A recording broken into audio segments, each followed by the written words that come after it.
Die Nintendo Wii war wirklich der Mega-Erfolg für Nintendo.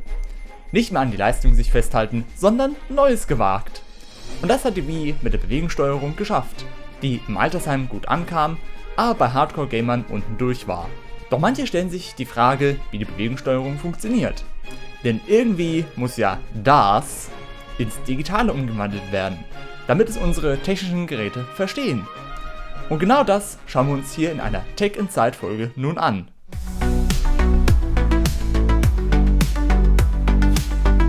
Gute allerseits. Ja, ich habe mal ein gescheites Mikrofon mal investiert. Da mir manche gesagt haben, ich soll mir mal ein gescheites kaufen. Naja, auf jeden Fall, ich habe mal wieder einen Grund gefunden, mal wieder über meine Lieblingsspielekonsole zu reden. Die Nintendo Wii. Ja, denn die fast 19 Jahre alte Konsole ist halt in Form von Memes noch immer am Leben. Und es gibt immer noch eine sehr aktive Community für sie. Macht ja auch Sinn, denn die Konsole hat sich fast über 100 Millionen Mal verkauft. Und von Nintendo ist sie die drittmeistverkaufteste Konsole, gefolgt von der Switch und dem DS. Tja, und einer Technologie haben wir es zu verdanken, dass wir die Wii bzw. auch andere Geräte so funktionieren, wie wir es erwarten. Nämlich die Bewegungssteuerung. Sie ist in so ziemlich nun allen dabei. Controllern, Fitnessarmbändern, Handys, Sexspielzeuge, okay, falsches Format. Also die Bewegungssteuerung wurde eigentlich für die Luftfahrt entwickelt, da es jemand einfacher machen wollte, so ein Flugzeug zu steuern. Also wurde etwas getüftelt und in 10 Jahren Entwicklungszeit hat man auch ein Patent für erhalten in 1999. Die Firma dahinter, Gyration, die Tom Quinn gehört, hat sich gedacht, dass dieses Konzept auch im Gaming-Markt passen könnte. Microsoft selber war begeistert davon, nur das Xbox-Team nicht.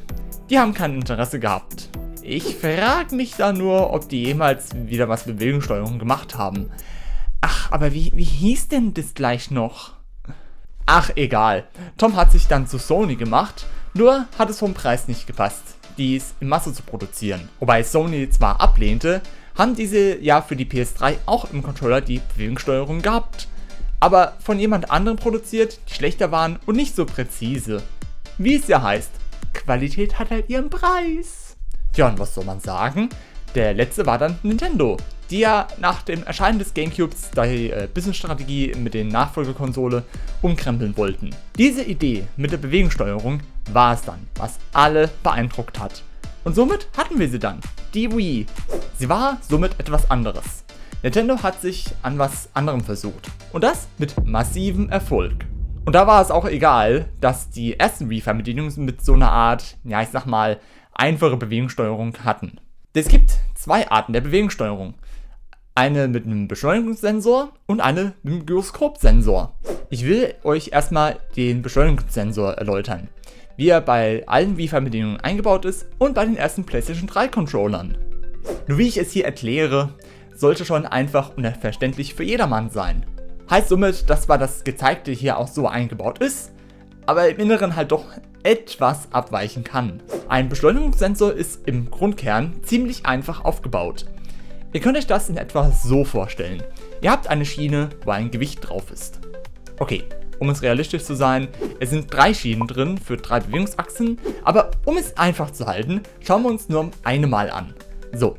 Und an beiden Enden dieser Schiene ist ein Potentiometer, der den Widerstand erhöht, je nachdem wie weit das Gewicht an diesen herankommt. Und wenn ich jetzt die Wii-Fernbedienung nach vorne bewege, bewegt sich das Gewicht zu dem Potentiometer, der den Widerstand misst und an die Konsole überträgt. Genauso auch wenn ich sie nach hinten bewege, geht das Gewicht in die andere Richtung und der andere Potentiometer erkennt das. Und wenn wir dann eben diese Schiene dann 3-mal drinnen haben, haben wir für 3 Achsen die Bewegungsdaten. Für halt eben links, rechts, für hoch, runter und für vor und zurück. Aber merkt ihr das? Im Prinzip ist so der Beschleunigungssensor ziemlich einfach aufgebaut. Und bei der Wii hat es dann für die ersten Spiele auch gut funktioniert. Und dank der Sensorleiste war das Navigieren in Menüs auch dann einfach. Nur weil dieses System, es war nicht perfekt. Denn präzisere Daten konnte dieses System nicht liefern. Aber das war 2009 dann gelöst für Nintendo, wo dann Wii Motion Plus dann verfügbar war. Mit diesem Add-on für die Wii-Fernbedienung war es dann endlich möglich, eben präzisere Bewegungsdaten zu erhalten. Das hat sich gezeigt in Wii Play Motion, bei den Minispielen mit den Eisbällchen zum Balancieren Oder in Zelda Skyward Sword, wo wir dann die Schwertbewegungen von Link besser steuern können und komplexere Sachen meistern können. Später gab es dann auch Fernbedienungen, die das Motion Plus integriert hatten. Ältere Fernbedienungen mussten dann auf das Modul zurückgreifen. Und zu verdanken haben wir es dem Gyroskop-Sensor in dem Motion Plus System. Und die Funktionsweise dahinter ist auch einfach erklärt, aber wie vorher gesagt ist dies zwar auch so drin eingebaut, aber es kann halt etwas abweichen. Nun, hier brauchen wir den alten Physikunterricht. Kennt ihr das Experiment, dass wenn man einen Fahrradreifen hat und diesen an der einen Seite an einem Seil befestigt und die andere Seite loslässt und er so stehen bleibt, wenn sich das Rad bewegt? Und im Grunde genommen ist so ein bewegendes Rad auch in so einem Gyroskopsensor. Denn das drehende Rad bleibt fest in seiner Position und man kann wieder 3 Potentiometer anbringen, die dann eben den Widerstand für die Konsole dann übertragen. Und das ist auch der Grund, weswegen man bei manchen Motion Plus Spielen die Fernbedienung erst kalibrieren muss. Man kann es in etwa so erklären. Aus Stromspargründen wird dieses Rad bei Nichtverwendung abgestellt. Nur, wenn es dann eingeschaltet wird, weiß die Konsole nicht, wo sich das Rad genau befindet. Und durch diese Methode wird das dann auf neutrale Stellung gebracht, damit es dann einfach funktioniert. Und da seht ihr auch, dass dieses System auch ziemlich einfach aufgebaut ist. Aber manche fragen sich jetzt, wie es in der heutigen Welt aussieht, wo solche Sensoren noch sind und wie man es geschafft hat, das Ganze ohne das Kalibrieren. Nun, die Switch 2 hatte die DNA der Wii noch drinne, da die Joy-Cons ja die Bewegungssteuerung unterstützen. Sony hatte im DualShock 3 dann auch einen Gyrosensor eingebaut und diesen bis zur PlayStation 5 im DualShock 5 und auch dem Move-Controller eingebaut. Na, wer erinnert sich an den Move-Controller? Microsoft hatte die Kinect gehabt und kein Xbox-Controller hatte jemals die Bewegungssteuerung gehabt. Aber nicht nur im Gaming-Bereich war dies zu sehen halt. Unsere Smartphones und Smartwatches haben ja auch solche Sensoren drin, um die Fitnessaktivitäten zu protokollieren.